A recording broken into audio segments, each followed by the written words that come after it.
राष्ट्रपति रामनाथ कोविंद के 75वें जन्मदिन पर उन्हें बधाई देते हुए उपराष्ट्रपति वेंकैया नायडू ने कहा कि वह अपनी सादगी और गरीबी के प्रति चिंता को लेकर जाने जाते हैं। प्रधानमंत्री नरेंद्र मोदी ने कहा कि नीतिगत मामलों पर राष्ट्रपति कोविंद की समृद्धि और अंतर्दृष्टि और साझेदारी देश के लिए बहुत बड़ी संपत्ति है। केंद्रीय स्वास्थ्य एवं परिवार कल्याण मंत्रालय के अनुसार पिछले 24 घंटे में कोविड-19 के 86,821 नए मामले मिलने के बाद कुल मामलों की संख्या बढ़कर 63,12,584 हो गई है, जिनमें से 9,40,705 मामले अभी भी सक्रिय हैं। गोरखपुर उत्तर प्रदेश से बीजेपी सांसद व अभिनेता रवि किशन ने बताया कि उन्हें वायु सुरक्षा दी गई है। उन्होंने ट्वीट किया, आदरणीय योगी आदित्यनाथ महाराज जी, मैं, मेरा परिवार और मेरे लोकसभा क्षेत्र की जनता आपका धन्यवाद करती है। दरअसल बॉलीवुड में ड्रग्स पर बयान के बाद रवि किशन को हत्या की धमकी मिलने की खबरें सामने आई थी। अभिनेत्री पायल घोष के कथित यौन उत्पीड़न मामले में फिल्म मेकर अनुराग कश्यप गुरुवार को पूछताछ के लिए मुंबई के पुलिस स्टेशन पहुंचे। दरअसल पायल ने अनुराग के खिलाफ रेप, महिलाओं के साथ गलत हरकत को लेकर एफआईआर दर्ज कराई थी। पुलिस द्वारा अनुराग को सम्मन भेजने पर पायल ने कहा था, उम्मीद करती हूँ न्याय मिलेगा। उत्तर प्रदेश के अपर मुख्य सचिव अमित मोहन प्रसाद के मुताबिक यूपी में बुधवार तक 1 करोड़ से ज्यादा कोविड-19 टेस्ट हुए और इस संख्या तक पहुंचने वाला यह देश का पहला राज्य है।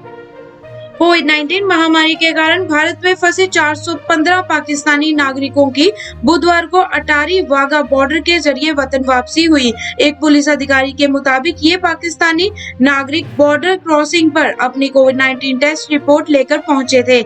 वहीं डिलीवरी के लिए 16 महीने पहले भारत आई एक महिला ने कहा, मैं अपने घर एक तोहफा लेकर जा रही हूँ। कांग्रेस महासचिव प्रियंका गांधी वाड्रा ने ट्वीट किया, हाथरस जैसी घटना बलरामपुर में घटी, लड़की का बलात्कार कर पैर और कमर तोड़ दी गई। आजमगढ़, बागपत, बुलंदशहर में बच्चियों के साथ दरिंदगी की गई। उन्होंने कहा, यूपी में फैले जंगल राज की हद नहीं है, मार्केटिंग भाषणों से कानून व्यवस्था नहीं चलती, ये मुख्यमंत्री की जवाबदेही का वक्त है। यूपी में गैंग रेप के मामले पर बहुजन समाज पार्टी प्रमुख मायावती ने कहा, केंद्र सरकार मुख्यमंत्री योगी आदित्यनाथ को गोरखपुर मठ में बैठा दे और यदि उनको वह भी अच्छा न लगे तो अयोध्या में राम मंदिर का निर्माण हो रहा है, बीजेपी यह काम उनको सौंप दे। उन्होंने कहा, आदित्यनाथ योगी इस लायक नहीं है कि वह लॉ एंड ऑर्डर संभाल सके। उत्तर प्रदेश में हाथरस, बलरामपुर, आजमगढ़ के बाद बागपत व बुलंदशहर में रेप के मामले सामने आए हैं। बुलंदशहर पुलिस के अनुसार 29 और 30 सितंबर की रात 14 वर्षीय बच्ची का पड़ोसी ने रेप किया था और आरोपी को गिरफ्तार कर लिया गया है। बागपत पुलिस के अनुसार एक लड़की के नाबालिग लड़के द्वारा कथित रेप के बाद 27 सितंबर को जहर खा लिया था। बलरामपुर उत्तर प्रदेश की गैंग रेप पीड़िता की मां ने बताया कि बच्ची के पैर तोड़ दिए गए और साथ में कमर भी तोड़ दी गई। हमारी बच्ची एकदम अपंग हो गई थी। बच्ची की मां ने बोला कि ना बच्ची बोल पा रही थी और ना ही उठ पा रही थी। हालांकि पुलिस ने हाथ पैर तोड़ने की बात को असत्य बताया है और कहा है कि पोस्टमार्टम में इसकी पुष्टि नहीं हुई है।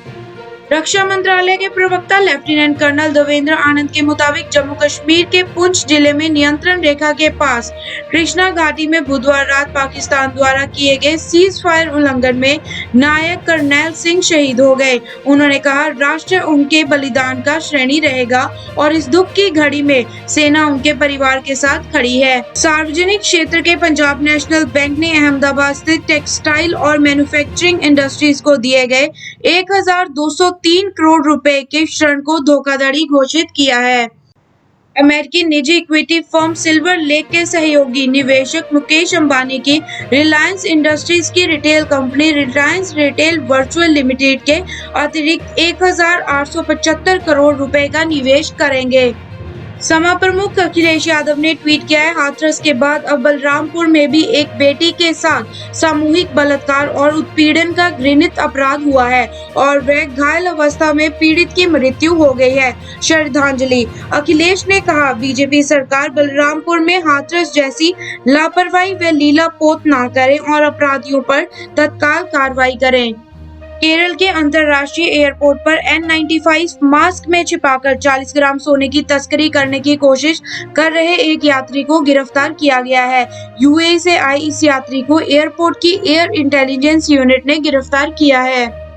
सरकार ने बुधवार को रीओपनिंग के लिए गाइडलाइंस जारी कर दी। सरकार ने कहा कि 15 अक्टूबर से 50% तक बैठने की क्षमता के साथ कंटेनमेंट जोन के बाहर वाले सिनेमा हॉल, थिएटर खोलने की इजाजत होगी। इसके अलावा खिलाड़ियों की ट्रेनिंग के लिए स्विमिंग पूल और मनोरंजन पार्क भी 15 अक्टूबर से खोले जाएंगे। महाराष्ट्र सरकार ने बुधवार को की घोषणा कर दी है कि राज्य में लॉकडाउन 31 अक्टूबर तक बढ़ाया जा रहा है।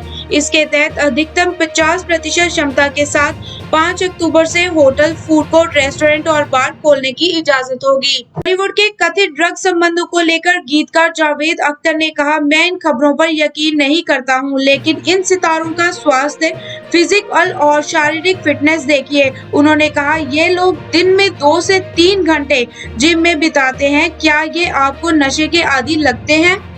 हाथरस गैंगरेप पीड़िता के परिवार से मिलने जाते हुए कांग्रेस नेता राहुल गांधी को गुरुवार को गिरफ्तार कर लिया गया। उन्होंने पुलिस से पूछा कि किस आधार पर उन्हें गिरफ्तार किया जा रहा है और उन्होंने कौन सा कानून तोड़ा है। एक पुलिसकर्मी ने उनसे कहा, हम आईपीसी की धारा 188 के उल्लंघन में आपको गिरफ्तार कर रहे हैं।